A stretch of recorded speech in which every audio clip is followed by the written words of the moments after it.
Assalamualaikum warahmatullahi wabarakatuh. Selamat sore, Shalom, Om Swastiastu, Namo Buddhaya, Salam Kebajikan, Rahayu.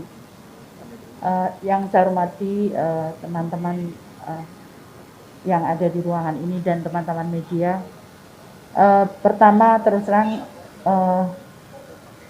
saya cukup kaget meskipun sudah banyak yang membicarakan, tapi terus terang saya tidak pernah berpikir atau membayangkan menjadi menteri, karena ini kepercayaan Bapak Presiden dan Bapak Wapres, dan ini untuk saya mengabdi untuk negara, maka saya matur nuwun kepercayaannya oleh Bapak Presiden dan Bapak Wapres serta tentunya seluruh bangsa Indonesia. Yang kedua, program kami adalah yang pertama adalah perbaikan data untuk data-data penerima bantuan. Kami akan kerjasama dengan Kementerian Dalam Negeri, terutama terkait data kependudukan dan perguruan tinggi yang ada di wilayah masing-masing. Karena menurut saya akan sangat lebih baik kalau kami melibatkan perguruan tinggi juga di dalam implementasi kami di lapangan, sehingga output atau goal-nya bisa dilihat dan bisa kita lakukan evaluasi bersama dengan perguruan tinggi. Yang kedua adalah kami akan menyampaikan ke Bapak Presiden bahwa program-program kami adalah program pemberdayaan. Jadi sebagaimana diamanatkan di undang-undang bahwa yang pertama adalah kemanusiaan, keadilan, dan fakir miskin itu dan anak-anak terlantar itu di bawah tanggungan pemerintah. Karena itu kami akan perhatian terutama terhadap anak-anak terlantar, kemudian fakir miskin, itu yang akan kami prioritaskan untuk program pemberdayaannya. Jadi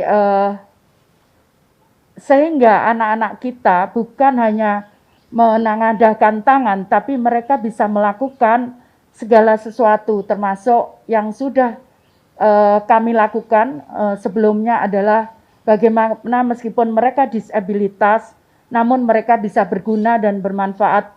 Juga anak-anak jalanan mereka bisa berguna untuk bangsa dan negara kita.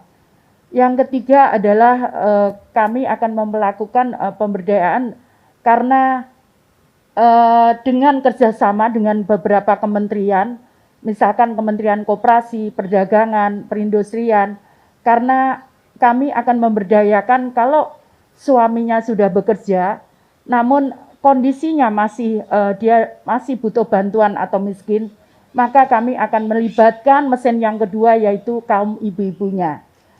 Kami akan bekerja sama dengan program yang sama.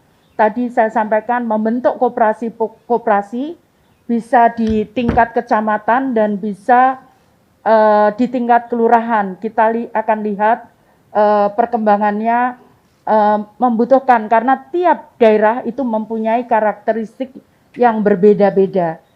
Namun kita punya pengalaman bahwa koperasi itu sangat membantu. Kemudian juga bagaimana meningkatkan income dan mengurangi pengeluaran. Itu yang kita lakukan. Jadi misalkan mengurangi pengeluaran, kita berikan program-program pertanian yang bisa dilakukan dengan cara sederhana, sehingga tentunya bekerja sama dengan Kementerian Pertanian, sehingga bisa dikurangi untuk pengeluaran. Kemudian untuk peningkatan pendapatan, maka kita akan buat program-program. Tadi saya sampaikan bekerja sama dengan kementerian-kementerian yang lain. Tentunya kalau kita bisa bersama-sama, tentunya percepatan untuk pengurangan kemiskinan dan pengurangan terutama untuk warga yang membutuhkan seperti penyandang disabilitas dan kemudian sosial, masalah sosial, itu bisa ditangani secara komprehensif dan terintegrasi, meskipun kami harus melakukannya tidak bisa sendiri, kami harus bekerja sama dengan kementerian yang lain. Saya kira itu, dan kemudian Yang terakhir tentunya untuk anak-anak terlantar. Kita ingin bahwa anak-anak semua mendapatkan hak untuk dia bisa mendapatkan akses pendidikannya. Mereka juga harus mendapatkan hak untuk kesehatannya. Karena itu kami juga akan bekerja sama dengan Kementerian Kesehatan untuk bagaimana mengelola kesehatan yang kita berikan bisa mempunyai hak untuk warga memang yang penyandang permasalahan sosial. Itu yang harus kita tangani secara bersama-sama. Saya kira itu yang bisa saya sampaikan. Terima kasih. Wassalamualaikum warahmatullahi wabarakatuh. Selamat sore. Om Swastiastu. Salam Rahayu.